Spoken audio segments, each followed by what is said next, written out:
இருந்து பேசுகிறேன். இது வரைக்கும் பாப்பாவுடியில் ஆபிரகாம்னு ஒரு சார் இருந்தாங்க. அப்போல்லாம் ஸ்டேஷன் சூப்பராக இருந்துச்சு. இடையில இந்த ஒரு எச்சிக்கலப்பைய புறம்போக்கு பொம்பளை பொறுக்கி ஆழ்வார்னு ஒரு எஸ்ஐயை கொண்டு வந்து ஸ்டேஷனே நிறுத்திட்டாங்க கவர்மெண்ட்டில். இது இப்போ பாலான்னு ஒரு சார் போட்டிருக்காங்க. அவர் சூப்பர் டைப் தான், இன்ஸ்பெக்டர் தான் அவங்க. என்னென்னா, நான் என்னோடய ஹஸ்பண்டை விட்டு பிரிஞ்சிருக்கேன். எத்தனை வருஷமா? 2 வருஷத்துக்கு மேலேயே நான் பிரிஞ்சிருக்கேன். அவன் என்கிட்ட என்ன வச்சுக்கிட்டு இன்னொரு பொண்ணு கூட இருந்தான்.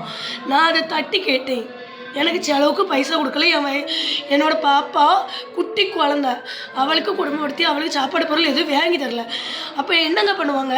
ஸ்டேஷனில் போய் கம்ப்ளைண்ட் பண்ணேங்க. ஆபிரகாம் சார்னு ஒரு சார், நல்ல மனுஷன் அவர்கிட்ட போய் நான் கம்ப்ளைண்ட் பண்ணினேன். அப்போது ஆபிரகாம் சார் நல்ல நியாயமாக கேட்டு விசாரித்தாங்க. விசாரித்தது தப்பா? இவன் நிறைய பெண்களோட ஆபாச ஃபோட்டோ வச்சுருந்தான். இந்த மாதிரி வச்சுருக்கக்கூடாது, இனிமேல் இந்த மாதிரி வச்சுருந்தேன்னா ஒழுங்காக அவன் பொண்டாட்டி கூட வாழு, பிள்ளையும் நல்லா பாரு, இல்லைன்னா உன் மேலே கேஸ் போட்டுருவேன்னு எங்கள் அண்ணன் சொன்னாங்க. ஆபிரகாம் அண்ணே அவர் எனக்கு கூட பிறக்கலை, ஆனால் கூட பிறக்காத என்னோடய சகோதரன் தான் அவர். ஏன்னா அவ்வளோ நேர்மை, யாருக்கிட்டே ஒரு பைசா லஞ்சம் வாங்க மாட்டார். அதுக்கு பிறகு இந்த இடையில எச்சிக்கலன் ஆழ்வார் இருக்கானே, எனக்கு புருஷன் இல்லைன்னு சொல்லிட்டு என் கூட படுடிங்க ஒரு நாள். என்னென்னா, பால்வாடியில் என் பிள்ளைய போட்டு அடிச்சிட்டான். புழு விழுந்த சாப்பாடை பிள்ளைகளுக்கு கொடுத்தான். அதை நான் தட்டி கேட்டேன், கவர்மெண்ட்டில் இப்படி தான் சொல்லியிருக்காங்களான்னு. உன் வேலையை பாரு அப்படின்னு சொன்னான். மறுநாள் நான் பார்த்துக்கிட்டேன் அப்படின்னு சொல்லிட்டு நான் வந்துட்டேன். மறுநாள் நான் நேராக போகிறேன். எங்கள் வீட்டுக்காரோட அத்தைகிட்ட என்னோடய குழந்தைய கொடுத்து அனுப்பிச்சிருக்கேன். என் குழந்தைய நான் இப்படி சொன்னதுனால இந்த பால்வாடி ஆயம் தங்கவங்க போட்டு அடிக்கிறான். நான் அதை தட்டி கேட்டதுக்கு நான் அப்படி தான் அடிப்பேன் அப்படின்னு சொல்லவும், இதுக்கு மேலே உன் அட்டகாசத்தை என்னால் பொறுக்க முடியாது.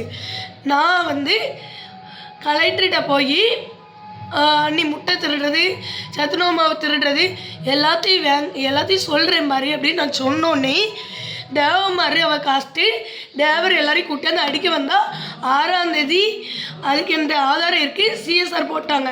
ஏன்னா அடிக்க வரல, சரி அடிக்க வந்தாங்க. ஆனால் என் மேலே அடி இல்லாத ஒரே காரணத்துக்காண்டி நான் சிஎஸ்ஆருக்கு சமைச்சேன். இந்த போலீஸ் போலீஸ் ஆழ்வார் என்ன பண்ணிட்டான்னா, இனிமேலும் வாங்கிட்டு அவன் எந்த பிரச்சனையும் வரமாட்டாங்கன்னு சொல்லி சிஎஸ்ஆரை சமானமாக முடிச்சிட்டான். 31ஆம் தேதி இதை பழி வாங்குறதுக்கு பால்வாடி ஆயா அந்த தெருவுக்கு போய் அவங்கள தூண்டி விட்டு என்னையும் அடித்து என் பிள்ளையும் அடித்து, எனக்கும் இந்த இடத்துல காயம், என் பிள்ளையும் ஃபிஷ் கிடந்துச்சு. ஐக்ரௌண்டில் 108க்கு ஆம்புலன்ஸுக்கு ஃபோன் பண்ணி ஆஸ்பத்திரிக்கு போயிட்டோம். அங்கே ஆழ்வார் அதுக்கு முன்னாடி என்ன கேட்டோம்னா, ஒரு நாள் என் கூட படுன்னு சொல்லவும் நான் செருப்பு பிஞ்சிரும்னு சொன்னேன்.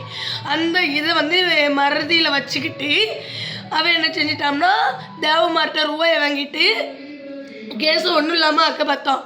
நான் ஐக்ரௌண்டுக்கு போயிருந்த இடத்துல எஸ்பி சாரை சந்தித்து எஸ்பி சார்கிட்ட பேசி, எஸ்பி சார் தான் டிஎஸ்பி சார்கிட்ட சொல்லி எஃப்ஐஆர் போட சொன்னாங்க. நானும் என்னோடய தமிழர் நீதி கட்சியை சார்ந்தவங்களும் சேர்ந்து டிஎஸ்பியை பார்க்க போனோம். டிஎஸ்பி சார் எஃப்ஐஆர் போட சொன்னாங்க. எஸ்பி சார் சொல்லி டிஎஸ்பி சார் சொல்லி ஆழ்வார் எஃப்ஐஆர் போட்டோம். ஆனால் அதில் லஞ்சம் வாங்கிட்டு தங்கத்தை செக்கலை. இதை எதிர்த்து நாங்கள் பல இடத்துல அவன் மேலே கம்ப்ளைண்ட் பண்ணணும். இதுக்கு மறுபடியும் என்னை பழி வாங்குறதுக்கு என்ன செஞ்சோம்னா, நீ என் கூட படுன்னு சொன்னால் மறுபடியும் நான் பண்ண மாட்டேன்னு சொன்னதுன்னா ஒரே காரணத்துக்காண்டி ஒரு பொண்ணுன்னு கூட பார்க்காம இன்றைக்கி என்னை பழி வாங்கணும்னு சொல்லிட்டு எனக்கு பைத்தியக்கார பட்டம் கொடுத்துருக்கான். சரியா? நான் பைத்தியம்தான் இல்லைங்களே.